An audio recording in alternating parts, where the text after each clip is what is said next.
원목사와 성경읽기 시편 24편입니다. 오늘도 함께 귀한 말씀 함께 읽으면서 주님의 귀한 은혜를 나누기를 원합니다. 시편 24편 함께 읽겠습니다. 시편 24편 다윗의 시입니다. 같이 한번 읽겠습니다. 땅과 거기에 충만한 것과 세계와 그 가운데 사는 자들은 다 여호와의 것이로다. 여호와께서 그 터를 바다 위에 세우시며 강들 위에 건설하셨도다. 여호와의 산에 오를 자 누구며 그의 거룩한 곳 설 자가 누구인가? 곧 손이 깨끗하며 마음이 청결하며 뜻을 허탄 데 두지 아니하며 거짓 맹세하지 아니한 자로다. 그는 여호와께 복을 받고 구원의 하나님께 의를 얻으리니 이는 여호와를 찾는 족속이요 야곱의 하나님의 얼굴을 구하는 자로다. 시편 24편 다윗의 시인데 이 학자들은 성전 입장 예배시 이런 부제를 붙이기도 하고요. 더 중요한 것은 이 시편 24편이 왜 다윗이 이 시를 지었는가?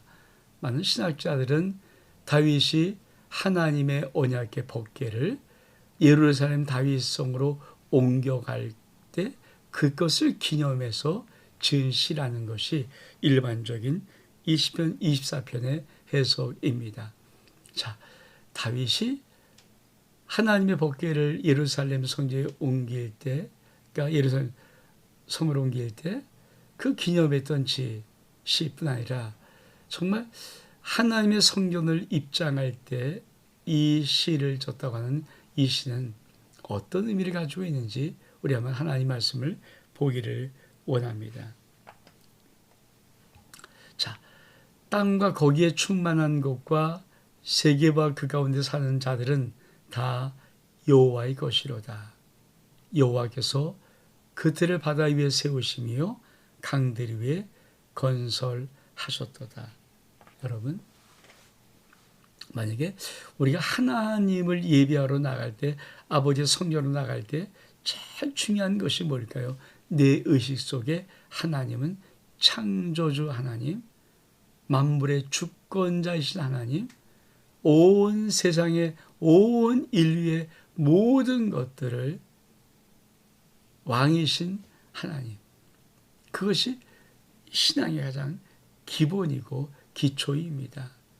여러분, 왜 다윗은 하나님의 언약궤를 예루살렘으로 옮기기를 기뻐했을까요? 하나님의 언약궤가 마땅히 있어야 할 그것, 그리고 그것이 얼만큼 흥분된 일이고 멋진 일인가. 왜? 그는 하나님이 누구신가를 알기 때문입니다.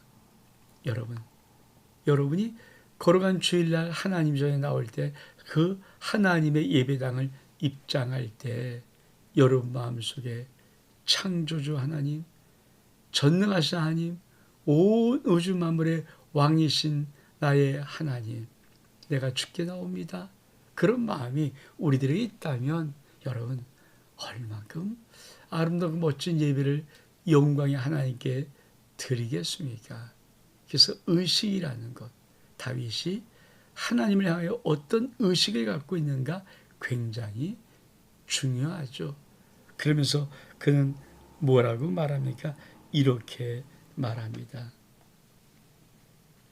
여호와의 산에 오를 자 누구며 그의 거룩한 곳 설 자가 누구인가? 곧 손이 깨끗하며 마음이 청결하며 뜻을 허탄 데 두지 아니하며 거짓 맹세하지 아니하는 자로다.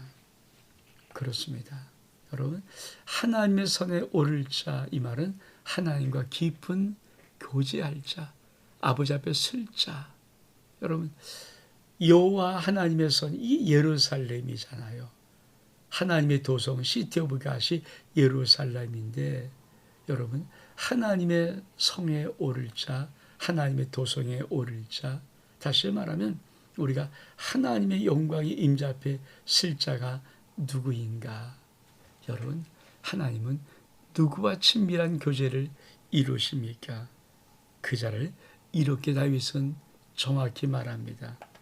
자, 손이 깨끗하며 마음이 청결하며 뜻을 허탄 데 두지 아니하며 거짓 맹세하지 아니한 자로다. 여러분, 손이 깨끗하다는 것은 행실이 의롭다는 것입니다. 여러분, 마음이 청결한 자, 그가 바로 하나님의 성산에, 하나님의 산에 오를 자입니다. 그리고 뜻이 허탄하지 않습니다. 오직 하나님의 뜻, 아버지의 공의, 아버지의 정의에 그 마음이 있습니다. 그뿐이 아닙니다. 거짓 맹세하지 아니한 자, 이 자가 바로 하나님의 성산에 오를 자라고 하는 것입니다. 그러면서 다윗은 그런 자는 어떤 하나님의 은혜를 받는가 이렇게 말씀합니다.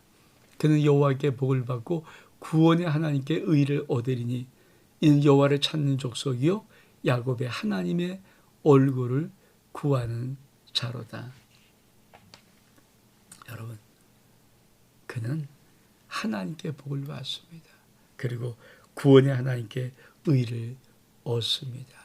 그러면서 뭐라고 말합니까?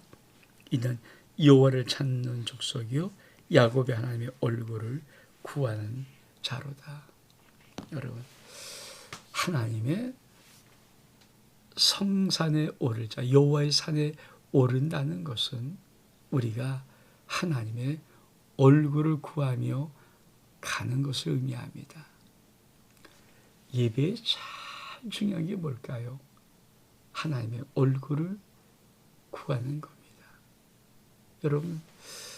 여러분 신명 속에 52주 거룩한 예배 때마다 하나님의 얼굴을 구할 수 있다면 내 마음의 중심으로부터 하나님의 얼굴을 구하러 하나님의 예배당으로 올라가는 그 마음이 있다면 여러분 얼마큼 그 예배마다 은혜겠습니까? 그런 자들은 이렇게 하나님을 경배, 찬송해야 됩니다. 뭐라고 말합니까? 문들아 너희 머리를 들쳐다 영원한 문들아 들릴저다 영광의 왕이 들어가시로다 영광의 왕이 누구시냐 강하고 능한 여호와시요 전쟁에 능한 여호와시로다 문들아 너희 머리를 들쳐다 영원한 문들아 들릴저다 영광의 왕이 들어가시로다 영광의 왕이 누구시냐 만군의 여호와께서 곧 영광의 왕이시로다.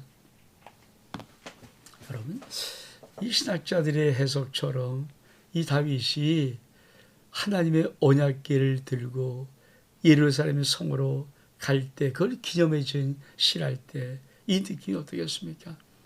하나님의 언약궤를 들고 문들아 너희 머리를 들쳐다 영원한 문들아 들릴저다. 왜? 영광의 왕이 들어가신다. 하나님의 언약궤는 하나님의 임재를 상징하는데 하나님의 임재가 하나님의 성으로 들어가는 그 장엄한 광경을 다윗은 흥분하리만큼 영광의 왕이 들어가신다. 문들아 너희 머리를 들쳐다. 문들아 너희 머리를 들쳐다. 왜? 영광의 왕이 들어가신다. 영광의 왕은 누구신가? 그렇습니다. 다시 한번 문들아 너희 머리를 들쳐다 영원한 문들아 들릴저다 영광의 왕이 들어가시다. 영광의 왕이 누구시냐? 강하고 능한 여호와시요 전쟁에 능한 여호와시오다. 문들아 너희 머리를 들쳐다 영원한 문들아 들릴저다 영광의 왕이 들어가시려다. 영광의 왕이 누구시냐? 만군의 여호와께서 곧 영광의 왕이시로다. 그렇습니다. 어쩌면 시편 24편은 다윗이 하나님의 언약궤를 메고 예루살렘의 성으로 들어가는 그 장엄한 느낌의 모습을 이렇게 시로 지어서 선포하는 것입니다. 여러분, 우리 인생이 하나님의 성전이에요. 우리가 아버지 앞에 예배드리러 하나님의 임재할 때 사실 놀란 축복입니다. 하나님의 말씀이 우리 안에 들어올 때 여러분 내 영혼아 영혼의 문을 열어라 영광의 왕이 들어오시려다 이 기쁨의 감격의 심령이 있다면 여러분 말씀 받을 때 말씀은 하나님이신데 그 말씀이 우리 심령에 들어올 때 그 감격이 있다면 저 다윗은 예루살렘 성으로 여호와의 언약궤를 메고 들어갈 때 문들아 들릴지어다 영원한 문들아 들릴지어다 영광의 왕이 들어가시오다 영광의 왕이 누구시냐 강하고 등한 전쟁에 등한 여호와이시니라 했던 것처럼 우리가 하나님의 성계에 들어와서 아버지의 거룩한 임재 앞에 서서 하나님 말씀이 내게 들려질 때 나의 영혼의 문을 열고 하나님의 영광의 말씀이 내 심령에 들어오는 임재를 내가 자각하고 그렇게 선포하고 고백할 수 있다면 얼만큼 놀라운 역사들이 일어날 것입니까? 시편 24편 그렇습니다. 다윗이 하나님의 언약궤를 메고 여호와의 성에 입장하는 아름다움을 장엄함을 선포하며 고백했던 아름다운 시입니다. 온목사와 성경 읽기 시편 24편 여기서 마칩니다. 샬롬.